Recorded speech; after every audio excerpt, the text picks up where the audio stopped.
बिस्मिल्लाहिर्रहमानिर्रहीम अस्सलाम वालेकुम दोस्तों, की हाल चाल जी? ठीक ठाक हो भाई? बग्गा जी, आंडे का सीजन शुरू हो गया, अल्लाह खैर करे। ते कोई दसो कि आंडा जेहड़ा वो किस तरह लेना चाहिए मुर्गी कोलों, ते की करिए, किस तरीके नाल बंदा अपनी प्रॉफिट कमा सकदा फार्म वाला भी ते बेचने वाला भी? देखो जिन्हें ते मुर्गियां अपने घर रखी दियां ना, हाँ जी।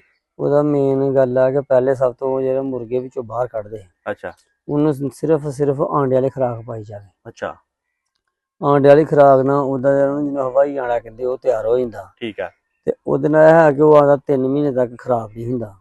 ਤੇ ਜਿਹੜਾ ਮੁਰਗੇ ਦਾ ਆਂਡਾ ਹੁੰਦਾ ਨਾ हाँ ਉਹ ਯਾਰ ਜਲਦੀ ਖਰਾਬ ਹੋ ਜਾਂਦਾ ਵਾ। ठीक है। ਤੇ ਜਿਨ੍ਹਾਂ ਦੋਸਤਾਂ ਨੇ ਜ਼ਿਆਦਾ ਮੁਰਗੀ ਰੱਖੀ ਦੀ ਆ ਨਾ ਉਹਨਾਂ ਦਾ ਕੰਮ ਆ ਕਿ ਮੁਰਗਾ ਵਿੱਚ ਸੇਲ ਕਰਕੇ ਨਾ अच्छा ਉਹ ਮੁਰਗਾ 1.5-2 ਕਿਲੋ ਦਾ ਹੋ ਗਿਆ ਹੁੰਦਾ ਵਾ, ਕਿਉਂਕਿ ਜਦੋਂ ਆਂਡੇ ਦੇਣ ਲੱਗ ਪੈਂਦੇ हाँ हो जाता। ठीक है। ਉਹਦੇ ਵਿੱਚੋਂ ਅਗਰ ਆਂਡੇ ਵਾਲਾ ਉਹ ਲਏਗਾ ਨਾ, ਆਂਡੇ ਮੁਰਗੇ ਵਾਲੇ ਆਂਡੇ ਉਹ 1.5 ਮਹੀਨੇ ਤੋਂ ਬਾਅਦ ਫਿਰ ਥੋੜੇ ਖਰਾਬ ਹੋਣੇ ਸ਼ੁਰੂ ਹੋ ਜਾਂਦੇ ਨੇ। ठीक है। ਅੱਜ ਕੱਲ ਤੇ ਅਸੀਂ ਉਹ ਸੋਚਦੇ ਹਾਂ ਕਿ ਮੁਰਗੀ ਆਂਡਾ, ਕਿਉਂਕਿ ਆਂਡਾ ਜਦੋਂ 12ਵੇਂ ਮਹੀਨੇ ਤੋਂ ਬਾਅਦ 10ਵੇਂ 12ਵੇਂ ਨੂੰ 10 ਤਰੀਕ ਤੋਂ ਬਾਅਦ ਆਂਡਾ ਨਹੀਂ ਮਿਲਣਾ। अच्छा ਐਨ ਉਹਨੂੰ ਵੇਚਣਾ, ਉਦੋਂ ਵੇਚਣ ਦਾ ਸਵਾਦ ਨਾ, ਕਿਉਂਕਿ ਬਾਹਰ ਮਤਲਬ ਪਹਿਲਾ ਮਹੀਨਾ ਸਰਦੀ ਦਾ ਹੁੰਦਾ ਵਾ। ਅਈਏ ਸਰਦੀ ਸਟਾਰਟ ਹੋਣ ਡਈ ਆ, बिल्कुल यार। ਅਈਏ ਤੇ ਕੋਈ ਗੱਲਬਾਤ ਨਹੀਂ, ਲੇਕਿਨ ਜਦੋਂ ਪਾਸੇ ਕਿਉਂਕਿ ਅੱਜ ਤੋਂ ਬਾਰਿਸ਼ਾਂ ਪਹਿਲੇ ਪਈਆਂ ਨਹੀਂ, ਸਰਦੀਆਂ ਹੁਣ ਵੇਖੋ ਇਹ ਸ਼ੁਰੂ ਨਹੀਂ ਹੋਈਆਂ, ਨਹੀਂ ਤਾਂ ਸਰਦੀਆਂ 9ਵੇਂ ਮਹੀਨੇ ਸ਼ੁਰੂ ਹੋਣ ਲੱਗ ਪੈਂਦੀਆਂ ਨੇ। ठीक है। ਉਦੋਂ ਮੂੰਜੀਆਂ ਦੀ ਰਾਖੀ ਰੁਖੀ ਦਾ ਟਾਈਮ ਹੁੰਦਾ, ਸ਼ੁਰੂ ਹੋ ਜਾਂਦਾ ਕੰਮ। ਲੇਕਿਨ ਹੁਣ ਮਹੀਨਾ ਡੇਢ ਸਰਦੀ ਸਮਝ ਇਹ ਵੀ ਨਹੀਂ ਪੈਣ ਡਈ ਦੀ, ਅਜੇ ਘੱਟ ਪੈਣ ਡਈ ਸਰਦੀ, ਲੇਕਿਨ ਆਂਡੇ ਦਾ ਸੀਜ਼ਨ ਸ਼ੁਰੂ ਹੋ ਗਿਆ ਦਾ। ठीक है। ਕਿਉਂਕਿ ਲੋਕਾਂ ਦੀ ਮੁਰਗੀ 9ਵੇਂ ਮਹੀਨੇ ਆਂਡਾ ਦੇਣਾ ਸ਼ੁਰੂ ਹੋ ਗਈ ਸੀ। ठीक है। ਉਹਦੇ ਵਿੱਚ ਹੁਣ ਤੁਹਾਨੂੰ ਇਹ ਕਰਨਾ ਚਾਹੀਦਾ ਵਾ ਕਿ ਜਿਹੜਾ ਨਾ ਇਹ ਮਹੀਨਾ ਮੁਰਗੇ ਤਾਂ ਤੁਹਾਨੂੰ ਕਿਆ ਕੱਢਿਓ ਬਾਹਰ ਕਿ ਇੱਕ ਤੇ ਤੁਹਾਡਾ 1.5 ਮਹੀਨਾ ਆਂਡਾ ਨਹੀਂ ਖਰਾਬ ਹੋਣਾ। ठीक है। 3 ਮਹੀਨੇ ਤੱਕ ਜਦੋਂ ਤੁਹਾਨੂੰ 12ਵੇਂ 10-15 ਦਿਨ ਤੋਂ ਆਂਡਾ ਮਿਲਣਾ ਬੰਦ ਹੋ ਜਾਣਾ, ਤੇ ਜਿਹੜਾ ਤੁਹਾਡੇ ਕੋਲ ਆਂਡੇ ਦਾ ਸਟਾਕ ਹੋਏਗਾ ਨਾ ਉਹ ਤੋਂ ਅਗਲਾ ਵੀ ਮਹੀਨੇ 2 ਕੱਢ ਜਾਏਗਾ। ठीक है। ਕਿਉਂਕਿ ਪਹਿਲਾ ਮਹੀਨਾ ਭਰ ਸਰਦੀ ਦਾ ਹੁੰਦਾ ਵਾ, ठीक है। ਤੇ ਦੂਸਰਾ ਮਹੀਨਾ ਵੀ ਸਰਦੀ ਦਾ ਹੁੰਦਾ, ਤੀਸਰੇ ਮਹੀਨੇ ਵਿੱਚ ਆ ਕੇ ਰੱਖਦਾ ਪੋਲ ਮਿਲਦੀ ਆ। ठीक है। ਤੇ ਉਸ ਤੋਂ ਫਿਰ ਉੱਕਾ ਹੀ ਨਹੀਂ ਆਂਡਾ, ਉਸ ਤੋਂ ਬਾਅਦ ਲੋਕ ਜਿਹੜੇ ਨਾ ਚੂਚੇ ਵਾਲੇ ਪਾਸੇ ਲੱਗ ਜਾਂਦੇ ਨੇ। ठीक है। ਤੇ ਇਸ ਵਾਸਤੇ ਕਿ ਤੁਸੀਂ ਜਿੰਨਾ ਵੀ ਜਿਹਨੇ ਵੀ ਆਂਡੇ ਦਾ ਕਾਰੋਬਾਰ ਕਰਨਾ ਨਾ, ਉਹ ਬਸ ਫੌਰਨ ਮੁਰਗੀ ਦੀ ਸੇਲ ਕਰੋ, ਤੇ ਉਦੋਂ ਬਾਅਦ ਚ ਮੁਰਗੇ ਫੇਰ ਮਿਲ ਜਾਂਦੇ ਆ ਵਿੱਚ ਰੱਖਣ ਵਾਸਤੇ, ਹੈਚਰੀ ਵਾਸਤੇ। ठीक है। ਤੇ ਜਦੋਂ ਵੇਖੋ ਸੀਜ਼ਨ ਤੁਹਾਡਾ ਫੁੱਲ ਲੱਗ ਗਿਆ ਵਾ, ਤੇ ਜਿੱਥੋਂ ਮਰਜੀ ਮੁਰਗੇ ਕੋ 100 ਦੇ ਸਮਝ 10 ਮੁਰਗੇ ਲੈ ਕੇ ਵਿੱਚ ਛੱਡ ਲਓ। अच्छा। ਤੇ ਤੁਹਾਡੇ ਫਿਰ ਉਹ ਆਂਡੇ ਬੱਚੇ ਰੱਖਣ ਦੇ ਕਾਬਲ ਹੋ ਜਾਣਗੇ। ठीक है। ਉਹ ਫਿਰ ਬੱਚਿਆਂ ਵਾਲਾ ਆਂਡਾ ਹੋ ਜਾਏਗਾ, ਕਿਉਂਕਿ ਫਿਰ ਆਂਡਾ ਖਾਧਾ ਜਾਂਦਾ ਨਹੀਂਗਾ, ਫਿਰ ਆਂਡਾ ਆਈਦਾ ਦੂਸਰੇ ਤਰੀਕੇ। ਲੇਕਿਨ ਹੈਚਰੀ ਜੇ। ठीक है। ਤੇ ਪਿਛਲੇ ਮਹੀਨੇ ਨਾ ਤੀਸਰੇ ਮਹੀਨੇ ਦੇ ਵੀ ਨਾ, ਜਦੋਂ ਅਪ੍ਰੈਲ ਮਾਰਚ ਵਿੱਚ ਤੋਂ ਬਾਅਦ ਤੱਕ ਲੋਕਾਂ ਨੇ ਇਸਤੇਮਾਲ ਕਰਦੇ ਰਹੇ ਨੇ, ਜਿਹੜਾ ਸੀਜ਼ਨ ਪਿਛਲਾ ਗਿਆ। ਸੀਜ਼ਨ ਗਿਆ ਵਾ। ਠੀਕ ਹੈ। ਤੇ ਐਰਕਾਂ ਵੀ ਸੂਰਤ ਹਾਲ ਉਹੀ ਬਣ ਜਾਣੀ ਹੈ, ਕਿਉਂਕਿ ਪਹਿਲੇ ਤਾਂ ਸਰਦੀ ਆਈ ਗਈ, ਮਾਰਚ ਤੱਕ ਹੁੰਦੀ ਹੈ। ਜੀ ਦੋਸਤੋ, ਭਾਈ ਬੱਗੇ ਨੇ ਦੱਸਿਆ ਸਰਕਾਰ ਕਿ ਜਿਨ੍ਹਾਂ ਲੋਕਾਂ ਨੇ ਮੁਰਗੀਆਂ ਰੱਖੀ ਦੇ ਨਾ ਆਂਡੇ ਵਾਸਤੇ, ਉਹਨਾਂ ਨੇ ਅਗਰ ਵਿੱਚ ਮੁਰਗੇ ਰੱਖੇ ਦੇ ਨੇ ਤੇ ਉਹ ਫਿਲ ਫੋਰ ਮੁਰਗੇ ਆਪਣੇ ਵਿੱਚੋਂ ਕੱਢ ਕੇ ਤੇ ਸੇਲ ਕਰਦੇ ਨੇ, ਉਹਨਾਂ ਨੂੰ ਸਿਰਫ ਆਂਡੇ ਵਾਲੀ ਖੁਰਾਕ ਪਾਣ, ਕਿਉਂਕਿ ਉਹਨਾਂ ਨੇ ਦੱਸਿਆ ਕਿ ਇਹ ਜਿਹੜਾ ਨਾ ਆਂਡਾ ਮੁਰਗੇ ਵਾਲਾ ਉਹ ਬਹੁਤ ਜਲਦ ਖਰਾਬ ਹੋ ਜਾਂਦਾ, ਯਾਨੀ ਕਿ ਬੜਾ ਵੀ ਜ਼ਿਆਦਾ 20-25 ਦਿਨ ਜਾਂ 1 ਮਹੀਨਾ ਕੱਢਦਾ। ਠੀਕ ਹੈ। ਜਿਹੜਾ ਆਂਡੇ ਮੁਰਗੇ ਤੋਂ ਬਗੈਰ ਆਂਡਾ ਨਾ ਉਹ ਸਾਰੇ ਕੱਢਦਾ, ਜੇ ਉਹਨੇ ਕਿਹਾ ਕਿ 3 ਮਹੀਨੇ ਤੱਕ ਵੀ ਖਰਾਬ ਨਹੀਂ ਹੁੰਦਾ ਹੈਗਾ। ਇਸ ਕਰਕੇ ਤੁਸੀਂ ਮੁਰਗੇ ਵਿੱਚ ਸੇਲ ਕਰਦੇ ਹੋ, ਮੁਰਗੇ ਨਾਲ ਤੁਸੀਂ ਆਂਡਾ ਨਹੀਂ ਲੈਣਾ ਹੈਗਾ, ਤੁਸੀਂ ਲੈਣਾ ਆਂਡਾ ਫੀਡ ਨਾਲ। ਠੀਕ ਹੈ। ਆਂਡੇ ਵਾਲੀ ਫੀਡ ਮਿਲਦੀ ਹੈ, ਉਹ ਕਿੰਨੇ ਦਾ ਥੈਲਾ ਮਿਲਦਾ? ਆਂਡਾ 6000 ਰੁਪਏ ਦਾ ਮਿਲਦਾ ਹੈ, 6000 ਤੋਂ 6500 ਦੇ ਦਰਮਿਆਨ ਮਿਲਦਾ। ਠੀਕ ਹੈ ਦੋਸਤੋ, ਇਹ ਤੁਸੀਂ ਫੀਡ ਇਸਤੇਮਾਲ ਕਰਨੀ ਹੈ, ਆਂਡੇ ਵਾਲੀ ਫੀਡ ਇਸਤੇਮਾਲ ਕਰਨੀ ਹੈ, ਔਰ ਮੁਰਗੇ ਵਿੱਚ ਸੇਲ ਕਰ ਦੇਣੇ ਨੇ। ਮੁਰਗੇ ਜਦੋਂ ਦੀ ਜ਼ਰੂਰਤ ਉਦੋਂ ਪੈਣੀ ਹੈ ਜਦੋਂ ਕਿਤੇ ਮਾਲ ਤੁਸੀਂ ਹੈਚਰੀ ਵਾਲੇ ਨੂੰ ਦੇਣਾ, ਆਂਡਾ ਤੁਹਾਡਾ ਬਾਹਰ ਨਹੀਂ ਸੇਲ ਹੁੰਦਾ, ਫਿਰ ਤੁਸੀਂ ਹੈਚਰੀ ਨਾਲ ਰਾਬਤਾ ਕਰਨਾ। ਹੈਚਰੀ ਆਂਡਾ ਲਏਗੀ ਤੇ ਫਿਰ ਤੁਸੀਂ ਮੁਰਗੇ ਰੱਖਣੇ ਨੇ। ਹੈਚਰੀ ਜਿਹੜੀ ਉਹ ਮੁਰਗੇ ਵਾਲਾ ਆਂਡਾ ਕ੍ਰਾਸ ਆਂਡਾ ਲੈਂਦੀ ਹੈ।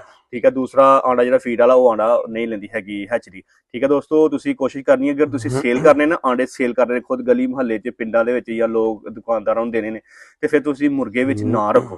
ਤੁਹਾਨੂੰ ਸਿਰਫ ਇਹ ਮਸ਼ਵਰਾ ਦੇ ਰਹੇ ਅਸੀਂ ਕਿ ਤੁਸੀਂ ਮੁਰਗੇ ਵਿੱਚ ਨਾ ਰੱਖੋ। ਉਹਨਾਂ ਦੀ ਖੁਰਾਕ, ਠੀਕ ਹੈ, ਉਹਨਾਂ ਦਾ ਜਿਹੜਾ ਖਾਣ ਪੀਣ ਉਹ ਮੁਰਗੀਆਂ ਨਾਲੋਂ ਜ਼ਿਆਦਾ ਹੁੰਦਾ ਹੈ, ਖਰਚਾ ਤੁਹਾਨੂੰ ਜ਼ਿਆਦਾ ਪੈ ਜਾਏਗਾ, ਖਰਚਾ ਜ਼ਿਆਦਾ ਪੈ ਜਾਏਗਾ। ਇਸ ਕਰਕੇ ਤੁਸੀਂ ਮੁਰਗੇ ਨਾਲ ਆਂਡਾ ਨਹੀਂ ਲੈਣਾ, ਤੁਸੀਂ ਫੀਡ ਨਾਲ ਆਂਡਾ ਲਵੋ। ਨਾਲੇ ਜਿਹੜਾ ਮੁਰਗੇ ਨਾਲ ਆਂਡਾ ਲੋਕ ਲੈਂਦੇ ਆ ਨਾ, ਉਹ ਇਸ ਤਰ੍ਹਾਂ ਹੋ ਜਾਂਦਾ ਵਾ ਕਿ ਮੁਰਗਾ ਜਿਹੜਾ ਖੁਰਾਕ ਉਹ ਜ਼ਿਆਦਾ ਖਾ ਜਾਂਦਾ ਤੇ ਮੁਰਗੀ ਨੂੰ ਖੁਰਾਕ ਨਹੀਂ ਖਾਣ ਦਿੰਦਾ। ਠੀਕ ਹੈ। ਤੇ ਜਦੋਂ ਮੁਰਗੀ ਨੂੰ ਖੁਰਾਕ ਨਹੀਂ ਨਾ ਖਾਣ ਦੇਗਾ ਤਾਂ ਮੁਰਗੀ ਜੋ ਆਂਡਾ ਘੱਟ ਖੁਰਾਕ ਖਾਏਗੀ ਨਾ, ਉਹਦਾ ਆਂਡਾ ਛੋਟਾ ਹੋ ਜਾਂਦਾ। ਠੀਕ ਹੈ। ਉਹ ਫਿਰ ਜੇ ਗਾਹਕ ਨੂੰ ਪਸੰਦ ਨਹੀਂ ਕਰਦਾ। ਬਿਲਕੁਲ ਇਸ ਤਰ੍ਹਾਂ ਕਹਿੰਦਾ ਕਿ ਨਿੱਕੀਆਂ ਆਂਡੀਆਂ ਨੇ, ਨਿੱਕੀਆਂ ਆਂਡੀਆਂ ਨੇ। ਤੇ ਇਸ ਵਾਸਤੇ ਕਿ ਜਿਹੜੇ ਕਾਰੋਬਾਰੀ ਲੋਕ ਆ ਨਾ, ਉਹ ਸਭ ਤੋਂ ਮੇਨ ਇਹ ਕੰਮ ਕਰਦੇ ਨੇ, ਸਭ ਤੋਂ ਪਹਿਲੇ ਆਂਡੇ ਵਾਲਾ ਸਮਝ ਮੁਰਗਾ ਵਿੱਚ ਸ਼ਾਮਿਲ ਕਰਦੇ ਨੇ। ਠੀਕ ਹੈ। ਮੁਰਗਾ ਛਕਾ ਦਿੰਦੇ ਨੇ। ਠੀਕ ਹੈ। ਉਸ ਤੋਂ ਬਾਅਦ ਫਿਰ ਮੁਰਗੀ ਜਿਹੜੀ ਇੱਕ ਬਰੋਬਰ ਹੋ ਜਾਂਦੀ ਆ, ਫਿਰ ਬਰੋਬਰ ਫੀਡ ਖਾਂਦੀ ਆ, ਫਿਰ ਬਰੋਬਰ ਆਂਡਾ ਦਿੰਦੀ ਆ। ਠੀਕ ਹੈ। ਤੇ ਮੁਰਗੀ ਨੇ ਰਾਤ ਦਿਨ ਦੇ ਵਿੱਚ ਖੁਰਾਕ ਨਾਲ 100 ਗ੍ਰਾਮ ਖਾਣੀ ਹੁੰਦੀ ਆ। 100 ਗ੍ਰਾਮ ਖਾਣੀ ਇੱਕ ਟਾਈਮ ਦੀ ਜਿੰਨੀਆਂ ਕਿ 100 ਮੁਰਗੀ ਤਾਂ ਉਹਨੂੰ 50 ਗ੍ਰਾਮ ਦੇ ਹਿਸਾਬ ਤੇ ਮਿਣ ਕੇ ਖੁਰਾਕ ਪਾਣੀ ਆ। ਠੀਕ ਹੈ। ਤੇ ਬਿਲਕੁਲ ਪੂਰੀ ਖਾਏਗੀ ਉਹ। ਠੀਕ ਹੈ। ਤੇ ਜ਼ਿਆਦਾ ਖੁਰਾਕ ਖਾ ਜਾਏਗੀ ਤੁਹਾਨੂੰ ਥੋੜਾ ਕੁ ਨੁਕਸਾਨ ਤਾਂ ਹੋਣਾ ਕੋਈ ਆਂਡਾ ਭਾਰਾ ਕਰ ਜੇਗੀ। ਅੱਛਾ। ਤੇ ਜਦੋਂ ਆਂਡਾ ਭਾਰਾ ਕਰ ਗਈ ਹੂੰ ਤੇ ਫਿਰ ਉਹਦੇ ਜ਼ਾਹਰ ਤੁਹਾਡਾ ਨੁਕਸਾਨ ਜਿੱਥੇ 12-13 ਰੁਪਏ ਦੀ ਖੁਰਾਕ ਖਾਂਦੀਆਂ ਹੂੰ ਉੱਥੇ 15-16 ਰੁਪਏ ਦੀ ਖਾ ਜੇਗੀ। ਖਾ ਜਾਏਗੀ, ਠੀਕ ਤੇ ਹੈ ਲੇਕਿਨ ਉਸ ਤੁਸੀਂ ਬਰੋਬਰ ਖੁਰਾਕ ਪਾਓ ਤਾਂ 10 ਰੁਪਏ ਦੀ ਖੁਰਾਕ ਖਾਂਦੀਆਂ ਨੇ। ਠੀਕ ਹੈ। ਤੇ 10 ਰੁਪਏ ਦੀ ਖੁਰਾਕ ਦੇ ਨਾਲ ਅਲਹਮਦੁਲਿਲਾ ਤੁਹਾਨੂੰ ਸਮਝ ਚੰਗੀ ਭਲੀ ਬਚਤ ਹੋਈ ਨਹੀਂ ਆ। ਹੂੰ ਤੁਹਾਡਾ ਆਂਡਾ ਅਗਰ 30 ਰੁਪਏ ਦਾ ਵੀ ਇਸ ਟਾਈਮ ਥੋਕ ਰੇਟ ਜਾਏਗਾ ਨਾ ਹੂੰ ਤੇ ਤੁਹਾਨੂੰ ਫੇਰ ਵੀ ਚਲੋ ਕੋਈ 13-14 ਰੁਪਏ ਲੱਭ ਜਾਂਦੇ ਨੇ। ਨਹੀਂ ਕੋਈ 17-18 ਰੁਪਏ ਬਚ ਜਾਂਦੇ ਨੇ। ਠੀਕ ਹੈ। ਤੇ ਇਸ ਵਾਸਤੇ ਕਿ ਜੇ ਤੁਸੀਂ ਮੁਰਗਾ ਪਾਓਗੇ ਤਾਂ ਫਿਰ ਤੁਹਾਨੂੰ ਆਂਡਾ 15 ਰੁਪਏ ਦਾ ਪੈਣਾ ਆਪਣਾ। ਹਾਂ, ਕਿਉਂਕਿ ਉਹਨੇ ਵੀ ਖੁਰਾਕ ਖਾਣੀ ਉਹਨੇ ਹੈ, ਵੀ ਖੁਰਾਕ ਖਾਣੀ ਉਹਨੇ ਹੈ, ਮੁਰਗੀ ਨਾਲ ਜ਼ਿਆਦਾ ਖਾਣੀ ਹੈ। ਜ਼ਿਆਦਾ ਖਾਣੀ ਹੈ। ਤੇ ਅਗਰ ਉਹਨੂੰ ਫੀਡ ਤੁਸੀਂ ਇਹ ਪਾਓਗੇ ਨਾ ਖੁਰਾਕ ਆਂਡੇ ਵਾਲੀ ਹੂੰ ਤੇ ਮੁਰਗਾ ਜਿਹੜਾ ਨਾ ਵਜ਼ਨ ਘਟਾ ਜਾਂਦਾ ਵਾ। ਠੀਕ ਹੈ। ਕਿਉਂਕਿ ਉਹ ਫੀਡ ਜਿਹੜੀ ਅੱਗ ਹੁੰਦੀ ਆ ਗਰਮ ਹੁੰਦੀ ਆ ਉਹ ਸਿਰਫ ਮੁਰਗੀ ਤੇ ਵਾਸਤੇ ਉਹ ਸਿਰਫ ਮੁਰਗੀ ਵਾਸਤੇ। ਜਿਹੜਾ ਮੁਰਗਾ ਨਾ ਫਿਰ ਫੁੱਲ ਫਲਾਟ ਮੁਰਗੇ ਦਾ ਬਹੁਤ ਬੜਾ ਹੋਏਗਾ ਹੂੰ ਲੇਕਿਨ ਵਿੱਚ ਉਹ ਸੁੱਕ ਜਾਏਗਾ। ਹੂੰ ਲੇਕਿਨ ਉਹਨੂੰ ਗੋਸ਼ਤ ਵਾਲੀ ਫੀਡ ਪਏਗੀ ਤੇ ਦੁਬਾਰਾ ਫਿਰ ਉਹ ਹਰਾ ਹੋਏਗਾ। ਹਰਾ ਹੋ ਜਾਏਗਾ। ਉਹਨੇ ਯਾਨੀ ਕਿ ਦੂਸਰੀ ਜਿਹੜੀ ਆ 14-20 ਵਾਲੀ। ਅਸੀਂ ਕਹਿੰਦੇ ਆ ਕਿ 14-20 ਉਹੀ ਇਹਨੂੰ ਖੁਰਾਕ ਪਾਓ, ਨੈਸ਼ਨਲ ਪਾ ਲਓ, ਮਲਤਾਨ ਪਾ ਲਓ, ਜਿਹੜੀ ਵੀ ਪਾਣੀ ਹੈ। ਹੂੰ ਤੇ ਤੁਸੀਂ ਉਹਦਾ ਇਹੋ ਹਿਸਾਬ ਤੁਸੀਂ ਕਰੋ ਹੂੰ ਕਿ ਜਿਹੜੀ ਉਹਨੂੰ ਸਮਝੀ ਨਾ ਖੁਰਾਕ ਉਹਨੂੰ ਪਾਓਗੇ ਤਾਂ ਵਜ਼ਨ ਘਟਾਉਣਾ ਵਾ ਹੂੰ ਤੇ ਉਸੇ ਉਹ ਵਜ਼ਨ ਦੇ ਵਿੱਚ ਨਾ ਉਹ ਸੇਲ ਹੋ ਜੇ ਹੂੰ ਤੇ ਉਹ ਇਹ ਬਿਹਤਰ ਇਹੋ ਹੀ ਹੈ ਕਿ ਉਹ ਸੇਲ ਹੋ ਜੇ। ਸੇਲ ਹੋ ਜੇ ਅਗਰ ਤੇ ਕਿਉਂਕਿ ਬਾਅਦ ਚ ਫਿਰ ਲਿਆ ਜਾਏਗਾ। ਹਰ ਦੋਸਤ ਜਿੰਨੇ ਵੀ ਪਿੰਡਾਂ ਦੇ ਵਿੱਚ ਜਾਂ ਗਲੀ ਮੁਹੱਲੇ ਦੇ ਵਿੱਚ ਜਾਂ ਸ਼ਹਿਰਾਂ ਦੇ ਵਿੱਚ ਜਿੰਨੇ ਵੀ ਕਿਨੇ 100 200 150 ਮੁਰਗੀ ਰੱਖੀ ਦੀ ਆ, ਉਹਨੇ ਹੈਚਰੀ ਵਾਸਤੇ ਤਾਂ ਰੱਖੀ ਦੀ ਨਹੀਂ ਹੈਗੀ। ਠੀਕ ਹੈ ਜੀ। ਉਹਨੇ ਤੇ ਗਲੀ ਮੁਹੱਲੇ 'ਚ ਸੇਲ ਕਰਨ ਵਾਸਤੇ ਰੱਖੀ ਦੀਆਂ ਨੇ। ਤੇ ਉਹਨਾਂ ਵਾਸਤੇ ਸਾਡਾ ਇਹ ਭਾਈ ਨੇ ਦੱਸਿਆ ਮਸ਼ਵਰਾ ਹੈਗਾ ਕਿ ਉਹ ਆਪਣੇ ਵਿੱਚ ਮੁਰਗਾ ਕੋਈ ਨਾ ਰੱਖਣ। ਠੀਕ ਹੈ ਨਾ। ਕੁਝ ਲੋਕ ਜਿਹੜੇ ਨੇ ਉਹ ਕਹਿੰਦੇ ਨੇ ਮੁਰਗੇ ਨਾਲ ਆਂਡਾ ਲੈਣਾ। ਮੁਰਗੇ ਨਾਲ ਆਂਡਾ ਮੁਰਗੀਆਂ ਘੱਟ ਦਿੰਦੀਆਂ ਨੇ, ਤੁਹਾਡਾ ਕਾਰੋਬਾਰ ਨਹੀਂ ਹੋ ਸਕਦਾ। ਠੀਕ ਹੈ। ਤੁਸੀਂ ਇਸ ਤਰ੍ਹਾਂ ਕਰਨਾ ਹੈ ਕਿ ਮੁਰਗੀ ਕੋਲੋਂ ਆਂਡਾ ਅਗਰ ਲੈਣਾ ਨਾ ਤੇ ਦੋਸਤੋ ਫਿਰ ਖੁਰਾਕ ਪਾਣੀ ਪਏਗੀ, ਤੁਹਾਨੂੰ ਫੀਡ ਇਸਤੇਮਾਲ ਕਰਨੀ ਪਏਗੀ। ਫਿਰ ਤੁਹਾਨੂੰ 100 ਦੇ ਵਿੱਚੋਂ 70% ਜਿਹੜੀ ਆ ਨਾ ਉਹ ਮੁਰਗੀ ਆਂਡਾ ਦੇਗੀ। ਇਸ ਤਰ੍ਹਾਂ ਹੀ ਹੈ ਨਾ। ਹਾਂ। ਤੇ ਮੁਰਗੇ ਵਿੱਚੋਂ ਕੱਢ ਦਿਓ। ਮੁਰਗੇ ਦਾ ਆਂਡਾ ਇੱਕ ਤੇ ਦੋ ਨੁਕਸਾਨ ਨੇ ਉਹਦੇ। ਇੱਕ ਤੇ ਉਹਦਾ ਆਂਡਾ ਜਲਦੀ ਖਰਾਬ ਹੋ ਜਾਂਦਾ, ਸਟਾਕ ਨਹੀਂ ਹੁੰਦਾ। ਤੇ ਦੂਸਰਾ ਨੁਕਸਾਨ ਹੈਗਾ ਕਿ ਉਹਨੇ ਫੀਡ ਖਾਣੀ ਆ, ਤੁਹਾਡੀ ਖੁਰਾਕ ਵੀ ਉਹਨੇ ਖਾਣੀ ਆ, ਉਹਦਾ ਵੀ ਨੁਕਸਾਨ ਹੈਗਾ। ਫਿਰ ਉਹਨੇ ਮੁਰਗੀ ਨੂੰ ਖੁਰਾਕ ਖਾਣ ਨਹੀਂ ਦੇਣੀ ਹੈਗੀ। ਫਿਰ ਉਹ ਮੁਰਗੀ ਖੁਰਾਕ ਘੱਟ ਖਾਏਗੀ ਤੇ ਭਾਈ ਨੇ ਦੱਸਿਆ ਕਿ ਆਂਡਾ ਬਰੀਕ ਦੇਗੀ, ਛੋਟਾ ਦੇਗੀ ਆਂਡਾ। ਫਿਰ ਉਹ ਮਾਰਕੀਟ ਦੇ ਵਿੱਚ ਏਡਾ ਜ਼ਿਆਦਾ ਪਸੰਦ ਕੀਤਾ ਨਹੀਂ ਜਾਂਦਾ ਹੈਗਾ। ਕਿਉਂਕਿ ਮੈਂ ਖੁਦ ਸੇਲ ਕਰਨਾ ਪਿਆ ਜਿਹੜੇ ਨਿੱਕੇ ਆਂਡੇ ਨੇ, ਬਰੀਕ ਆਂਡੇ ਨੇ ਨਾ, ਉਹ ਲੋਕ ਕਹਿੰਦੇ ਨੇ ਯਾਰ ਇਹ ਛੋਟੇ ਆਂਡੇ ਨੇ। ਠੀਕ ਹੈ ਜੀ। ਮੋਟਾ ਆਂਡਾ ਹੋਣਾ ਚਾਹੀਦਾ। ਤੇ ਲੇਕਿਨ ਦੇਸੀ ਜਿਹੜਾ ਉਹ ਬਲੈਲਰ ਨਾਲੋਂ ਬਰੀਕ ਹੀ ਹੁੰਦਾ ਹੈ। ਕਿਉਂ ਇਸ ਤਰ੍ਹਾਂ ਹੀ ਨਾ। ਇਸ ਤਰ੍ਹਾਂ ਗੱਲ ਵੇਖੋ ਡਾਕਟਰ ਨੂੰ ਉਧਰੋਂ ਆਂਡਾ ਉਹ ਆਇਆ ਬਰੀਕ। ਹਾਂਜੀ। ਉਸ ਤੋਂ ਬਾਅਦ ਉਹਨੇ ਜਦ ਸੇਲ ਕਰ ਦਿੱਤਾ ਨਾ ਉਹਦਾ ਆਂਡਾ ਡਬਲ ਹੋ ਗਿਆ। ਹਾਂਜੀ। ਮੋਟਾ ਆਂਡਾ ਹੁਣ ਅਸੀਂ ਕਿਸੇ ਦਿਨ ਲਿਆਵਾਂਗੇ 2-4 ਦਿਨ ਤੋਂ ਬਾਅਦ ਇਨਸ਼ਾਅੱਲਾ ਉਹ ਲਿਆ ਕੇ ਤੁਹਾਨੂੰ ਦਵਾਂ ਕਰਾਂਗੇ। ਠੀਕ ਹੈ। ਔਰ ਤੁਸੀਂ ਆਂਡਾ ਵੇਖੋਗੇ ਬਲੈਲਰ ਨਾਲ ਵੀ ਮੋਟਾ ਆਂਡਾ ਹੋਏਗਾ। ਠੀਕ ਹੈ। ਤੇ ਬਸ ਇਹੋ ਹੀ ਤੁਸੀਂ ਵਾਰੀ ਭੁਗਤਾਣੀ ਹੈ। ਤੇ ਬਾਕੀ ਇਨਸ਼ਾਅੱਲਾ ਮੁਰਗੀ ਦਾ ਕਾਰੋਬਾਰ ਜਿਹੜਾ ਜਿਹਨਾਂ ਲੋਕਾਂ ਰੱਖੀ ਦੀ ਆ ਕਿ ਮੁਰਗੀ ਲੋਕ ਬਹੁਤ ਘੱਟ ਰੱਖੀ ਗਈ ਆ। ਰੱਖੀ ਆ। ਠੀਕ ਹੈ। ਤੇ ਆਂਡਾ ਜਾਣਾ ਵੀ ਬਹੁਤ ਜ਼ਿਆਦਾ ਮਹਿੰਗਾ ਹੋ ਗਿਆ ਵਾ। ਬਾਈ ਹੋਰ ਦੱਸੋ ਕੋਈ ਹੋਰ ਜਿਹਨੇ ਮੁਰਗੀਆਂ ਰੱਖੀ ਦੀਆਂ ਜਿਹੜੇ ਆਂਡੇ ਲੈ ਰਹੇ ਨੇ ਉਹਨਾਂ ਨੂੰ ਮਸ਼ਵਰਾ ਦਿਓ ਕੋਈ ਹੋਰ। ਮਿਸ਼ਰੀ ਗੋਲਡ ਨਾਲ ਜਿਹੜਾ ਨਾ ਆਂਡਾ ਉਹ 70-80% ਦੇ ਰਹੀ ਆ ਇਸ ਟਾਈਮ। ਅੱਛਾ। ਤੇ ਜਿਹੜੀ ਰੋਣ ਬਰੋਣ ਉਹ ਆਂਡਾ ਅੱਧੋ ਅੱਧੀ ਘੱਟ ਦੇ ਜਾਂਦੀ ਪਈ ਇਸ ਟਾਈਮ। ਇਸ ਵਾਸਤੇ ਉਹ ਬਸ ਉਹਦਾ ਆਂਡਾ ਜਿਹੜਾ ਭਾਰਾ ਹੁੰਦਾ ਵਾ। ਠੀਕ ਹੈ। ਤੇ ਉਹ ਮੁਰਗਾ ਦਾ ਬਹੁਤ ਵਜ਼ਨੀ ਹੋ ਜਾਂਦਾ ਤੇ ਫੀਡ ਨਾਲ ਅੱਧੋ ਅੱਧੀ ਆਂਡਾ ਘਟਾ ਜਾਂਦੀ ਆ। ਉਹ ਆਟਾ 50% 45 ਤੋਂ 50% ਆਂਡਾ ਦੇ ਰਹੀ ਆ 100 ਮੁਰਗੀ। ਤੇ ਇਹ ਜਿਹੜੀ ਮਿਸ਼ਰੀ ਗੋਲਡ ਨਾ ਇਹਦਾ ਮੁਰਗਾ ਹੌਲਾ ਵੀ ਹੁੰਦਾ ਵਾ। ਤੇ ਦੂਸਰੇ ਨੰਬਰ ਤੇ ਇਹਦਾ ਜਾਂ ਸਮਝ ਜੀ ਉਹ ਰੋਣ ਬਰੋਣ ਦਾ ਹੁੰਦਾ 2-2.5 ਕਿਲੋ ਦਾ ਹੋ ਜਾਂਦਾ। ਇਹਦਾ ਹੁੰਦਾ ਘੱਟ ਕਿਲੋ 1.25 ਕਿਲੋ ਦਾ। ਤੇ 1.25 ਕਿਲੋ ਦਾ ਯਾਰ ਜ਼ਿਆਦਾ ਸਮਝ ਨਾ ਦਿੰਦੀ ਪਈ ਆਂਡਾ। ਠੀਕ ਹੈ। ਇਸ ਵਾਸਤੇ ਕਿ ਕਾਰੋਬਾਰ ਕਰਨਾ ਤੇ ਮਿਸ਼ਰੀ ਗੋਲਡ ਨਾ ਰੱਖੋ ਕਿਉਂਕਿ ਅਸੀਂ ਸ਼ੌਕ ਨਹੀਂ ਪੂਰਾ ਕਰਨਾ। ਠੀਕ ਹੈ। ਅਸੀਂ ਤਾਂ ਕਾਰੋਬਾਰ ਕਰਨਾ। ਕਾਰੋਬਾਰ ਮਿਸ਼ਰੀ ਗੋਲਡਨ ਜਾਂ ਸਮਝ ਮੁਰਗੀ ਜ਼ਿਆਦਾ ਆਂਡਾ ਦਿੰਦੀ ਪਈ ਆ। ਇਹਦੀ ਜ਼ਿਆਦਾ ਸੇਲ ਆ। ਠੀਕ ਹੈ। ਤੇ ਇਸ ਟਾਈਮ ਪੂਰੀ ਭਰਵਾਲੀ ਵਿੱਚ ਜਾਣ ਡਈ ਆ। ਤੇ ਇਹਦਾ ਦੋਸਤ ਸਾਨੂੰ ਚਾਹੀਦਾ ਕਿ ਜਿਹਨੇ ਇਹ ਚੀਜ਼ ਆਂਡਾ ਨਹੀਂ ਲਾਣਾ ਚਾਹੁੰਦਾ ਉਹ ਇਹਨੂੰ ਨਾ ਤੀਸਰੇ ਮਹੀਨੇ ਦੇ ਐਂਡ ਤੇ ਜਾ ਕੇ ਨਾ ਇਹਨੂੰ ਸੇਲ ਕਰਦੇ ਮੁਰਗੀ ਸੇਲ ਕਰਦੇ। ਠੀਕ ਹੈ। ਅੱਗੋਂ ਉਸੇ ਪੈਸੇ ਨਾਲ 2 ਮਹੀਨੇ ਤੋਂ ਬਾਅਦ ਅਗੇ 5ਵੇਂ ਮਹੀਨੇ ਫਿਰ ਮੁਰਗੀ ਖਰੀਦ ਲੈ। ਠੀਕ ਹੈ। ਫਿਰ ਅੱਧਾ ਕਿਲੋ ਵਾਲੀ ਮੁਰਗੀ ਖਰੀਦ ਕੇ ਤੇ ਫਿਰ ਉਹਦਾ ਕੰਮ ਆਇੰਦਾ ਵਾਸਤੇ ਪਾ ਲੇ।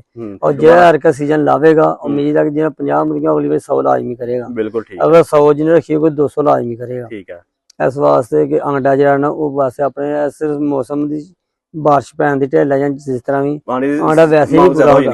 ਲੇਕਿਨ ਹੁਣ ਜਿਹੜਾ ਨਾ ਸੇਲਮੈਨ ਨੂੰ ਆਂਡਾ ਨਹੀਂ ਮਿਲਦਾ ਪਿਆ ਤਾਂ ਆਂਡਾ ਜ਼ਿਆਦਾ ਡਿਮਾਂਡ ਹੋ ਗਈ ਆ। ਠੀਕ ਹੈ। ਹਰ ਬੰਦਾ ਜਿਹੜਾ ਜਿਹਦਾ 3 ਪੇਟੀਆਂ ਲੈਂਦਾ ਸੀ ਉਹ 10 ਪੇਟੀਆਂ ਲੈ ਕੇ ਸਟਾਕ ਕਰਦਾ ਪਿਆ ਕਿਉਂਕਿ ਹਰ ਹਫਤੇ ਬਾਅਦ 4 ਦਿਨਾਂ ਬਾਅਦ ਰੇਟ ਤਾਂ ਜਾਈ ਜਾ ਰਿਹਾ ਤਾਂ ਹੋ ਰਿਹਾ। ਬਿਲਕੁਲ ਸਹੀ। ਤੇ ਇਸ ਵਾਸਤੇ ਕਿ ਜਦੋਂ ਸਟਾਰਟ ਅੱਜ ਤੋਂ 2 ਹਫ਼ਤੇ ਪਹਿਲੇ ਕੰਮ ਸ਼ੁਰੂ ਤੋਂ 7200 ਸੀ ਹੁਣ ਕਿੱਥੇ ਕੰਮ ਚੱਲ ਗਿਆ। ਠੀਕ ਹੈ। ਦੋਸਤੋ ਭਾਈ ਨੇ ਦੱਸ ਦਿੱਤਾ ਤੁਹਾਨੂੰ ਸਰਕਾਰ ਕਿ ਮੁਰਗੀ ਕੋਲ ਤੁਸੀਂ ਆਂਡਾ ਲੈਣਾ ਤੇ ਫੀਡ ਨਾਲ ਲੈਣਾ ਆ, ਮੁਰਗੇ ਨਾਲ ਆਂਡਾ ਨਹੀਂ ਲੈਣਾ ਹੈਗਾ। ਦੇ 2-3 ਨੁਕਸਾਨ ਨੇ ਉਹ ਅਸੀਂ ਤੁਹਾਨੂੰ ਦੱਸ ਦਿੱਤੇ ਨੇ ਸਰ, ਉਹ ਤੁਸੀਂ ਉਹਦੇ ਚੀਜ਼ਾਂ ਤੇ ਅਮਲ ਕਰੋਗੇ ਤਾਂ ਅੱਲਾ ਖੈਰ ਕਰੇ, ਤੁਹਾਨੂੰ ਉਹ ਆਂਡੇ ਦੇ ਵਿੱਚ ਕਾਫੀ ਜ਼ਿਆਦਾ ਬਚਤ ਆਏਗੀ। ਔਰ ਕੋਸ਼ਿਸ਼ ਕਰੋ ਕਿ ਹਰ ਗਲੀ ਮੁਹੱਲੇ ਦੇ ਵਿੱਚ 100-150 ਮੁਰਗੀ ਹੋਣੀ ਚਾਹੀਦੀ ਆ। ਕੋਈ ਨਾ ਕੋਈ ਮਤਲਬ ਜਿਹੜੇ ਸਾਡੇ ਵੀਡੀਓ ਵੇਖਦੇ ਪਏ ਨੇ ਉਹ ਆਂਡੇ ਦਾ ਕੰਮ ਜ਼ਰੂਰ ਕਰੇ, ਆਂਡੇ ਦਾ ਸੀਜ਼ਨ ਜ਼ਰੂਰ ਲਾਏ। ਅਗਰ ਤੇ ਉਹਨਾਂ ਨੂੰ ਹੁਣ ਮਿਲਦੀ ਵੀ ਹੈ ਮੁਰਗੀ ਅਗਰ ਆਂਡੇ ਵਾਲੀ, ਆਂਡਾ ਦੇਣ ਵਾਲੀ, ਤੇ ਉਹ ਅਗਰ ਮਿਲਦੀ ਹੈ ਤਾਂ ਖਰੀਦ ਕੇ ਤੇ ਜਨਾਬ ਆਂਡਾ ਉਹਦੇ ਕੋਲ ਜ਼ਰੂਰ ਲਵੋ, ਕਿਉਂਕਿ ਇਸ ਟਾਈਮ 1500 ਰੁਪਏ ਦੀ ਤਾਂ ਮਿਲਦੀ ਵੀ ਹੈ ਨਾ ਇਹ ਮੁਰਗੀ ਆਂਡੇ ਵਾਲੀ। ਹਾਂ 1500 ਰੁਪਏ 1500 ਦੀ 1500 ਹਾਂਜੀ 1500 ਤੱਕ ਤੁਹਾਨੂੰ ਇਸ ਟਾਈਮ ਮੁਰਗੀ ਮਿਲ ਜਾਣੀ ਹੈ ਦੋਸਤੋ। ਤੇ ਉਹ ਉਸ ਤੋਂ ਬਾਅਦ ਉਹਨੇ ਆਂਡੇ ਤੋਂ ਬਾਅਦ ਜਦੋਂ ਸੀਜ਼ਨ ਖਤਮ ਹੋ ਜਾਣਾ ਉਹਨੇ ਫਿਰ ਦੁਬਾਰਾ ਸੇਲ ਹੋ ਜਾਣਾ, ਉਹਨੇ ਫਿਰ ਗੋਸ਼ਤ ਦੇ ਭਾਅ ਸੇਲ ਦੁਬਾਰਾ ਹੋ ਜਾਂਦੀ ਹੈ, ਕੋਈ ਐਸੀ ਗੱਲ ਨਹੀਂ। ਕਿ ਦੋਸਤੋ ਕਿਸ ਤਰ੍ਹਾਂ ਲੱਗੀ ਜੇ ਵੀਡੀਓ, ਅਗਰ ਅੱਛੀ ਲੱਗਦੀ ਲਾਈਕ ਸ਼ੇਅਰ ਜ਼ਰੂਰ ਕਰਿਆ ਕਰੋ। ਇਸ ਤਰ੍ਹਾਂ ਤੇ ਇਜਾਜ਼ਤ ਚਾਹਾਂਗੇ, ਅੱਲਾ ਹਾਫਿਜ਼।